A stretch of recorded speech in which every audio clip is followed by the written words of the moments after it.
Hello. Hello मेरे प्यारे प्यारे दोस्तों, आपका मेरे चैनल में स्वागत है। मेरे चैनल का नाम है रजनीकांत सिन्हा। ये यूट्यूब का चैनल है। मेरा थंबनेल क्या है? मेरा थंबनेल है BIT टॉपर इन ₹500।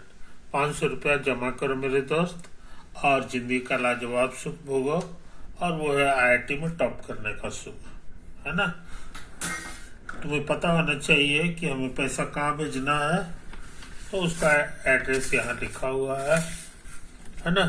ये वो मेरा नाम हो गया, ये बैंक का कोड है, और ये मेरा अकाउंट नंबर है। इसी में ट्रांसफर कर दो मेरे दोस्त, ₹500। यही तो बात है। अच्छा, अब हम बिना लेट किए हुए कुछ काम करना चाहते हैं। ये हमारा लेक्चर नंबर 280 है, 280, है ना। और सीरीज चल रहा है M+P+C। M for mathematics, M for mathematics. तो हम चाहेंगे कि मैथमेटिक्स का एक सवाल ले लें, है ना, और उसके बाद उसको बनाने की कोशिश करें। उसको बनाने की कोशिश करें। तो क्वेश्चन हम लेने जा रहे हैं, ये देखो। लेट इतना be the greatest integer less than or equals to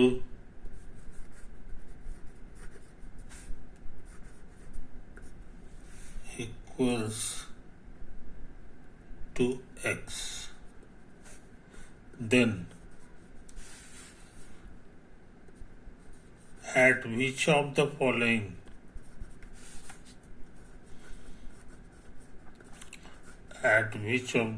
following points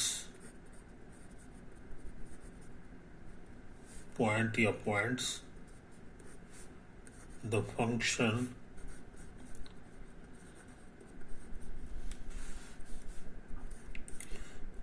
f(x) बराबर x into cos pi times x plus integral part of x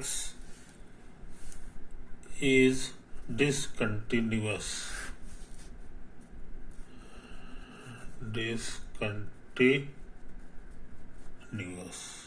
है ना।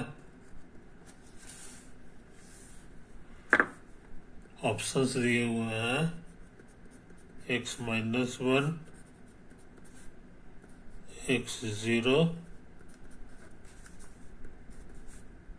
x बराबर 1, x बराबर 2, है ना। आंसर करना है ना। तो अभी हम इसकी बात करने जा रहे हैं, है ना। x से इतना, इसका ग्राफ क्या है? It's graph. तो अच्छे लड़के इसका ग्राफ बनाना जानते हैं, याद रखना चाहिए। ये x axis, y axis, origin, है ना। ये तुम्हारा 1 है, 2 etc, -1, -2, ये 1, ये 2, और नीचे इसी तरह से -1, -2 etc। इसका ग्राफ हम खींचने जा रहे हैं, लाल रंग का खींचेंगे, है ना। तो हमको जहाँ तक याद है, इसका ग्राफ होता है जी, 0 पर 0 होगा, 0 पर 0 होगा, और 1 पे 1 होता है, और 2 पे 2, उसी तरह हर इंटीजर पे इसी तरह से करते जाएंगे, तो यही सब पॉइंट होते हैं। इसके सामने ये होगा, बात समझे? एक तो अच्छा, उसके बाद क्या होता है, यहाँ के बाद ये ऊपर नहीं चढ़ता है, यहाँ के बाद ऐसे ऐसे चढ़ता है, ये खाली रहता है, इसके जगह फिर यहाँ आ गया और फिर ये इसी तरह से बढ़ता है, और फिर ये इसी तरह से बढ़ता है, समझे? और नीचे भी उसी तरह से होगा, ये ऐसे होगा, ये खाली हो जाएगा, ऐसे होगा। तो कुल मिलाकर के देखने में स्टेप जैसा होता है, स्टेप, इसलिए कई लोग इसको स्टेप फंक्शन भी कहते हैं, स्टेप फंक्शन। तो हम लोग जो है इसी बहाने जान गए कि जीरो का इंटीग्रल पावर क्या होगा, तो जीरो हो जाएगा। अब ये बना नहीं रहे क्वेश्चन को, अभी हम समझने की कोशिश कर रहे हैं। और इसी तरह से पूछेंगे 1 पर क्या होगा, तो 1 पे जीरो नहीं है, 1 पे 1 है, लेकिन 1 से जरा सा पहले आ जाएंगे, जरा सा पहले, यानी कि 0.9 आ जाएंगे, तो वहाँ पे हाइट 0 है, ऊपर नहीं चढ़ा है, 0 हो गया। लेकिन 1 से थोड़ा सा आगे बढ़ जाएंगे, आगे के मतलब 1.1 कर देंगे तो ऊंचा हो जाएगा, ये पूरे पूरे 1 हो जाता है कि नहीं? तो अच्छे लड़के इस बात को समझ रहे हैं। और उसी तरह से -1 की बात करें तो -1 इंटीजर है, तो ये इतना ही रह जाएगा, -1 पे के सामने ये -1 गहराई है, तो -1 हो गया। लेकिन -1 से थोड़ा सा आगे ले लेंगे, थोड़ा सा आगे ले लेंगे तो ये 0.9 कहला जाएगा, 0.9 हो जाएगा उसका निगेटिव। तो यहाँ पर भी गहराई नीचे है, -1 है कि नहीं? उसी तरह से थोड़ा सा अगर हम और लेफ्ट हो जाएंगे, लेफ्ट का मतलब 0.1 ये बोला, तो ये काफी नीचे हो गया, -2 हो गया, समझे? ETC। तो अच्छे लड़के इंटीग्रल पार्ट का क्या मतलब होता है ये समझते हैं। हम लोग तो ये फोटो याद रखते हैं, तो इस बात को देख लो, ये फोटो जो है बुरी तरह टूटा हुआ है, पूरी तरह टूटा हुआ है। यहाँ तो ठीक है, लेकिन उसके बाद यहाँ टूट गया, यहाँ चला आया, है ना? तो मान लो कि हमारी इच्छा है हमारे लेफ्ट हैंड लिमिट निकालने का, left hand limit of this function at x बराबर 1, मान लो यही क्वेश्चन है। तो ये कितना होगा, ये फोटो से हम लोग जान जा सकते हैं, है ना? तो लेफ्ट के माने हो गया बाईं तरफ, तो 1 के बाईं तरफ हमको काम करना है, तो 1 के बाईं तरफ ऊंचाई 0 है, तो ये 0 आ जाएगा। ये हम लोग डायरेक्ट जान गया फ्रॉम फिगर, समझे? और उसी तरह से राइट हैंड लिमिट अगर जानना चाहेंगे, right hand limit of this function at x बराबर 1, ये क्या होगा जनाब? तो फ्रॉम फिगर देख लो, राइट हैंड माने दाहिना तरफ, तो दाहिना तरफ ले जाएंगे, दाहिना तरफ इसे आएंगे तो ये इतना ऊंचा हो जाएगा, तो ये 1 आ रहा है। ये हम लोग कहाँ से जान गया? From figure. आई बात समझ में? तो अच्छा लगे इन बातों को समझ रहा है। लेकिन 1 पर फंक्शन का अपना वैल्यू जो है, समझे? Value of the function at x बराबर 1, तो ये निकालना होगा।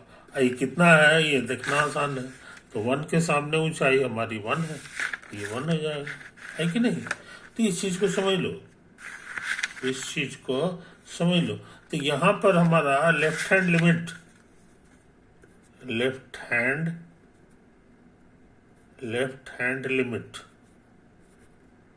और राइट हैंड लिमिट ये सेम नहीं है, डिफरेंट है।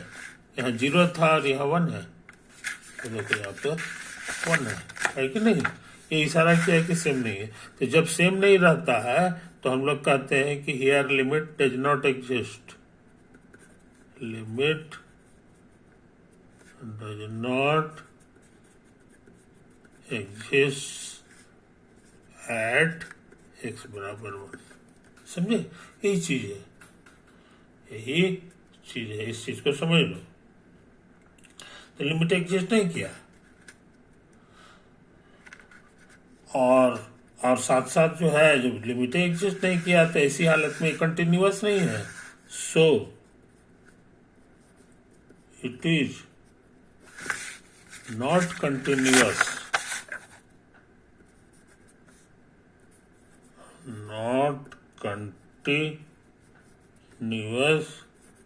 एट x बराबर 1। ये 1 के पास को टूटा हुआ है, और सच में देखने से भी, फोटो से भी क्लियर है कि टूट गया है। यहाँ से यहाँ जाते जाते यहाँ आने के लिए तो वो कलम उठाना पड़ेगा। कलम जैसे ही उठ गया, जैसे इसका मतलब कि वहाँ पे टूट गया। तो हर जगह जुटा हुआ है, सिर्फ यहाँ पे आकर के 1 पर आकर टूट गया, और उसी तरह 2 पर टूट गया, फिर टूटा हुआ नहीं है, कंटिन्यूअस। तो ये फंक्शन जो होता है, ये इंटीग्रल पार्ट वाला जो फंक्शन है, ये बड़ा डैमेज फंक्शन है। समझे कि नहीं? समझे कि नहीं? ये कंटिन्यूअस नहीं होता है, ये कई जगह टूटा हुआ है।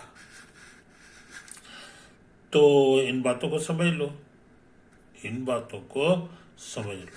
तो ये तो बुरी तरह टूटा हुआ है, लेकिन ये टूटा हुआ नहीं है। एक्स का जो फोटो है वो लगातार इस तरह से आएगा, ऐसे आएगा, कहीं नहीं टूटा हुआ, तो ये कंटिन्यूअस है। उसी तरह से ये सब भी कंटिन्यूअस है। कॉस का फोटो भी टूटा हुआ नहीं होता, वो ऐसे ऊपर नीचे होते रहता है कि नहीं? तो ये कहीं नहीं थे, लेकिन एक जगह टूटा हुआ है। तो इसके टूटा हुआ होने से जो है, ये वाला टूटा हुआ है कि नहीं, ये हम जानना चाहते हैं। ये तो क्वेश्चन कह रहा है कि ये टूटा हुआ है कि नहीं। एगो डिसकंटिन्यूअस है, अगर ये कंटिन्यूअस रहता ना, यहाँ पर कोई फंक्शन जैसे x स्क्वायर रहता तो कंटिन्यूअस होता है कि नहीं? तो ये पूरा कंटिन्यूअस हो जाता, क्योंकि इसमें हर चीज कंटिन्यूअस है।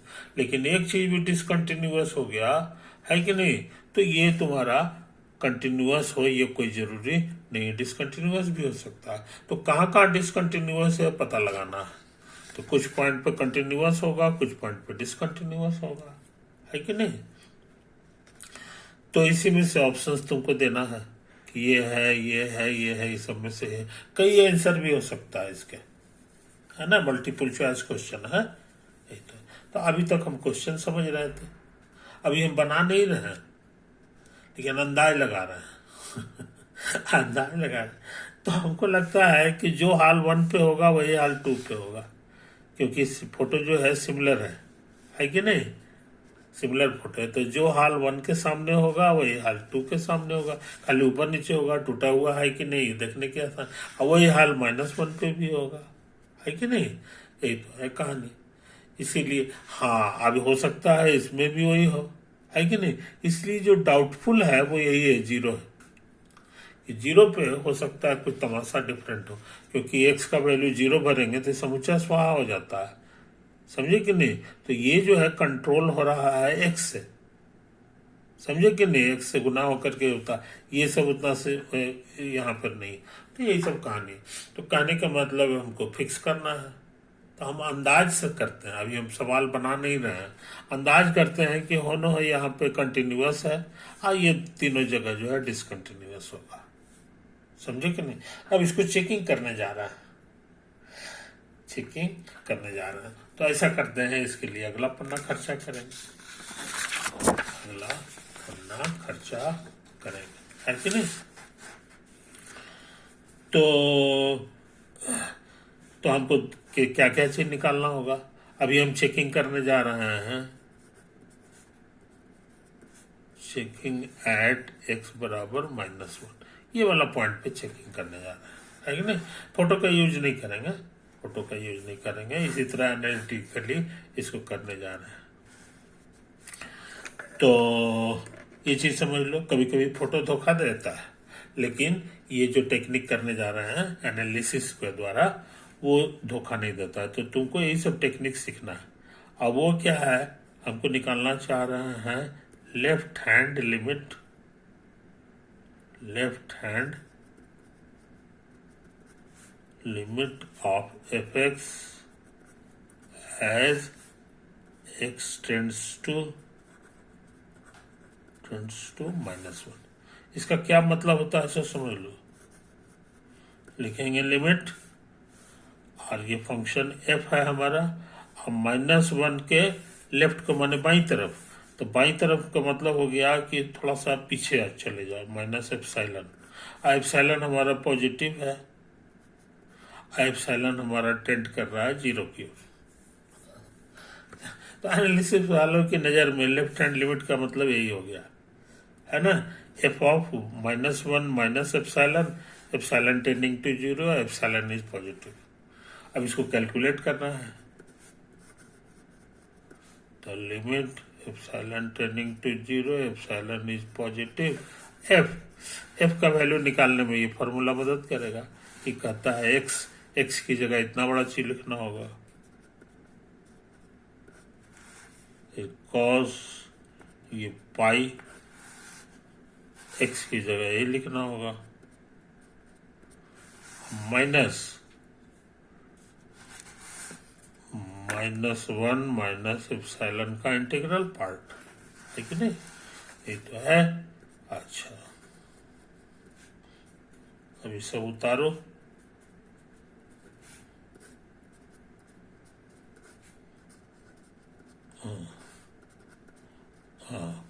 -1 से थोड़ा सा माइनस लेना, माइनस एप्सिलॉन माने बैक होना है। तो फोटो से हम तो जान जाएंगे कि -1 से जरा सा बैक हो जाओगे, बैक माने लेफ्ट, तो तुमको गहराई मिलेगा -2। ये देखो, तो ये कुल मिला के -2 है। ये कहां से हम लोग जान गए, फ्रॉम फिगर, फ्रॉम फिगर। अच्छा, अब क्या करें, अब पहले बढ़िया से उतार लो,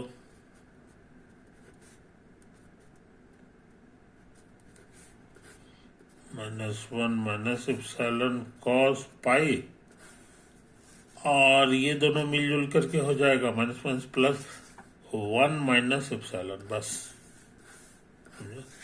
अच्छा, अब हम सोचते हैं बिना लेट किए हुए, अब सब खाली कंटिन्यूअस चीज आ गया। अब एप्सिलॉन को 0 की ओर ले जाओ, तो ये कुल मिला के 0 हो गया। ये हो जाएगा पाई गुना 1 माइनस 0। तो क्या आ रहा है, सो समझ लो, ये -1 और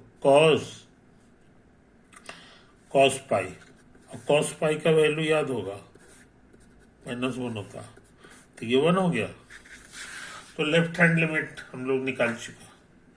अब राइट हैंड लिमिट भी इसी तरह निकालेंगे, लेकिन इसमें बड़ा जरा सा परिवर्तन होगा।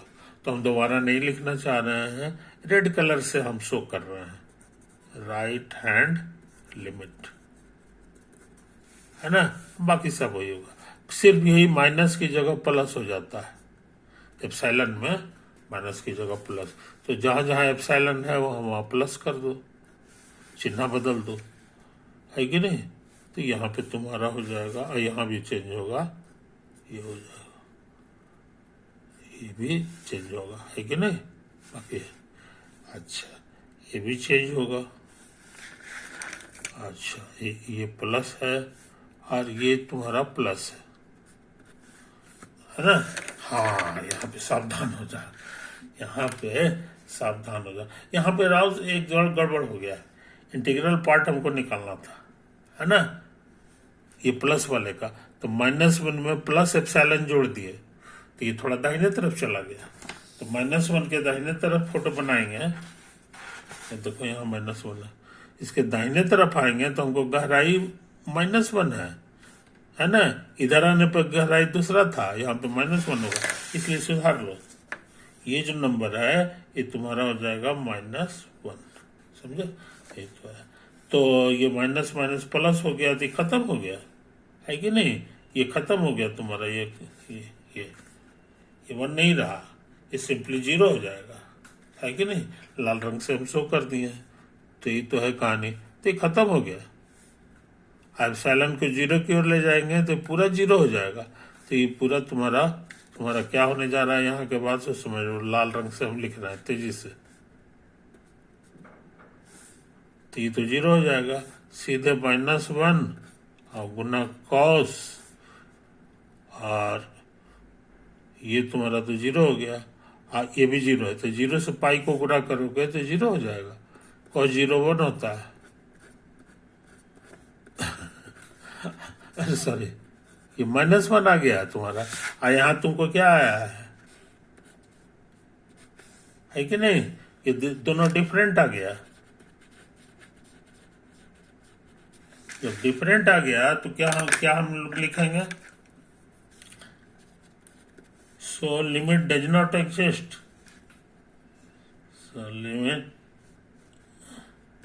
So left hand limit of fx at x बराबर -1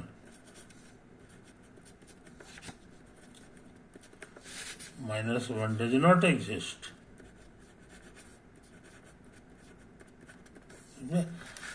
तो लिमिट एग्जिस्ट नहीं किया तो कंटिन्यूअस भी नहीं होगा। Therefore f is not continuous at x बराबर -1। समझे? ये इशारा कर दिया है कि ए नाम का ऑप्शन गलत है। ए नाम का ऑप्शन गलत है ना? तो ये सवाल हम लोग कर लिए, और हमको लगता है जो हाल यहाँ है वही हाल यहाँ भी होगा, वही हाल यहाँ भी होगा। इसलिए हो ना हो ये भी नॉट है ना, कंटिन्यूअस नहीं है नहीं, लेकिन हमको वही पूछ रहा है डिसकंटिन्यूअस कहाँ कहाँ है। तो इसी हालत में नॉट नहीं लगेगा, ये गुड लग जाएगा। ये गुड लग गया, ये तुम्हारा गुड लग गया, है कि नहीं? ये हम सुधार लो, नोट नहीं, क्योंकि यही तो पूछ रहा है कि डिसकंटिन्यूअस कहाँ कहाँ है। तो यहाँ है ए पर भी, ए में गुड लग जाएगा, है कि नहीं? हाँ, अभी एक और जिंदा हाँ वो है यहाँ पर 0 पर। ये 0 पर से क्या तमाशा होगा?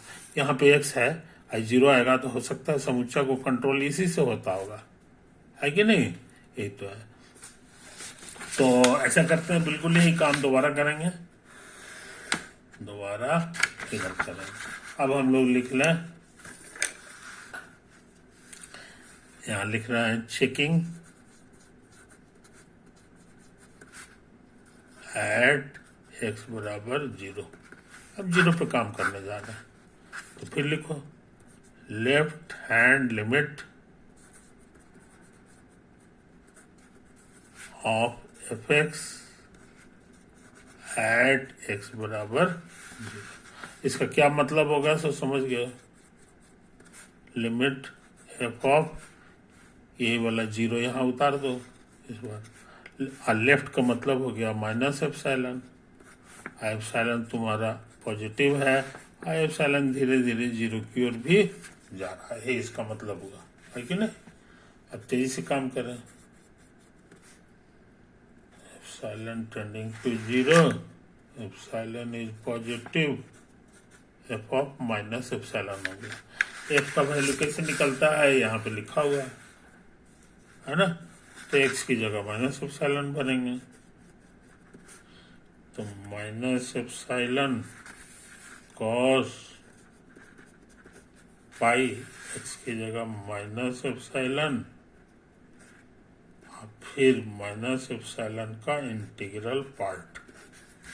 अच्छा, epsilon tending to 0, epsilon is positive, और ये तो है कहानी मेरे दोस्त।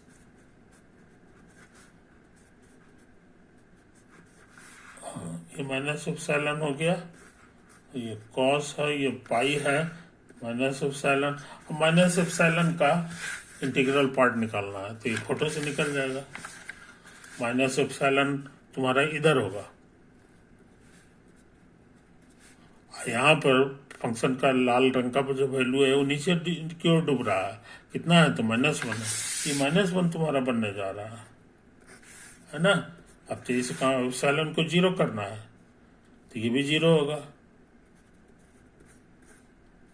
cos पाई -0 -1 है कि नहीं। तो कुल मिलाकर ये 0 के कारण ये कुछ भी हो 0 आने वाला है, तो ये 0 आ गया है कि नहीं, ये चीज समझ लो। अब हम सोच रहे हैं ना कि लेफ्ट हैंड के बजाय अब राइट हैंड निकालें, राइट हैंड लिमिट इसी पॉइंट, तो सब कुछ वही रहता है, खाली ये एप्सिलॉन का चिन्ह बदल जाता है, प्लस हो जाता है, तो प्लस हो गया तो ये रेड रंग का प्लस कर दिए, ये प्लस कर दिए, ये प्लस है, ये प्लस है कि नहीं। तो यहाँ समझ लो इस बार प्लस एप्सिलॉन का, ये देखो ये प्लस है तुम्हारा, ये भी प्लस है, और ये कितना होगा ये फोटो से पता चलेगा,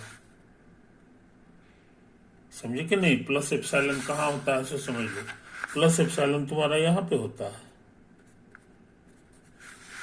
यहाँ पे हाइट 0 है, लाल रंग का है, तो ये 0 बन जाएगा, 1 नहीं रहेगा, 0 होगा। मगर इस बार फिर एप्सिलॉन जब हम 0 भरेंगे तो ये 0 हो जाएगा, ये प्लस होगा, ये प्लस हो गया, और ये तुम्हारा 0 हो गया। तो इससे कोई मतलब नहीं है, असली इसी 0 है, तो इस 0 से गुना करोगे 0 आ जाएगा। तो यहाँ भी लाल वाला भी आंसर तुम्हारा 0 आ गया, और ये दोनों इक्वल हो गया। ये इशारा कर दिया कि यहाँ लिमिट एग्जिस्ट कर रहा है, so limit of F X, limit of F X at X tending to 0 exist, है ना, एग्जिस्ट करता है। यहाँ पर एग्जिस्ट नहीं करता था, देखो डज नॉट एग्जिस्ट, अलग अलग आ गया था, लेकिन यहाँ पे एग्जिस्ट करता है, ये हो गया। अच्छा अब एक चीज और निकाल लो, नेक्स्ट एफ का 0 पर अपना वैल्यू 0 यही वाला है, ये निकालना आसान है। यहाँ एफ निकालने का फॉर्मूला है एक्स माने 0 हो गया, ठीक है नहीं। अब क्या क्या है, cos पाई एक्स प्लस इतना, cos पाई एक्स माने 0 और प्लस 0 का इंटीग्रल पार्ट, ये 0 से गुना होने के कारण ये पूरा 0 हो गया। मजेदार बात, ये देखो ये एग्जिस्ट भी किया है कि नहीं, और ये सब के सब बराबर आ गया। कहने का मतलब कि लिमिट यहाँ पे लिख दो कि limit of F X X tending to 0 का वैल्यू 0 आया है। ये 0 कहाँ से आया, तो यहाँ से हम लोग लिखे, ये जो भी नंबर रहता है लिख देता है। अच्छा तो अभी अभी हम लोग क्या पता लगाए, एक्सटेंडिंग टू 0 है कि नहीं, और ये भी 0 आ गया, इसी का नाम है एफ ऑफ 0, है कि नहीं, ऐसा आ गया। यही इशारा कर दिया कि ये कंटिन्यूअस है, so f is continuous at x बराबर 0, समझे, ये तो आया। अब तुमको पता लगाना है डिसकंटिन्यूअस का, डिसकंटिन्यूअस ये है कि नहीं। तो यहाँ पे पता चला कि ये डिसकंटिन्यूअस नहीं है, इसीलिए ये नॉट हो गया। कहने के माने हम लोग पता लगाए कि बी नाम का ऑप्शन गलत है, इसीलिए इसका सही आंसर हो गया ए, सी और डी, समझे। मल्टीपल चॉइस क्वेश्चन था ये, क्वेश्चन हम लोग कर चुके मेरे दोस्त, ये क्वेश्चन कर चुके हैं।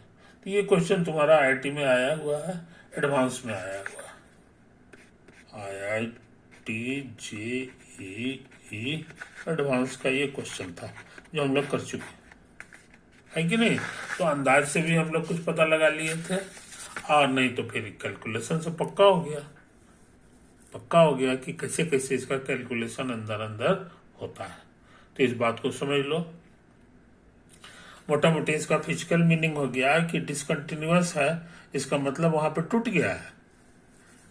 समझे कि नहीं? तो इंटीग्रल पार्ट का ग्राफ तो टूटा हुआ होता ही है। यहाँ पे अगर हम इतना खतरनाक कंटिन्यूअस फंक्शन भिड़ा दिए तो ये सोच लेना कि कंटिन्यूअस हो जाए, ये कोई जरूरी नहीं। टूटा हुआ है तो टूटा हुआ ही रह जाएगा। अब बाकी जगह मरम्मत हो गया बाकी जगह यहाँ जो है, सॉरी यहाँ उल्टा हो गया, यहाँ 0 पर कंटिन्यूअस हो गया, मरम्मत हो गया, अब बाकी जगह टूटा ही हुआ रह गया। ओवर।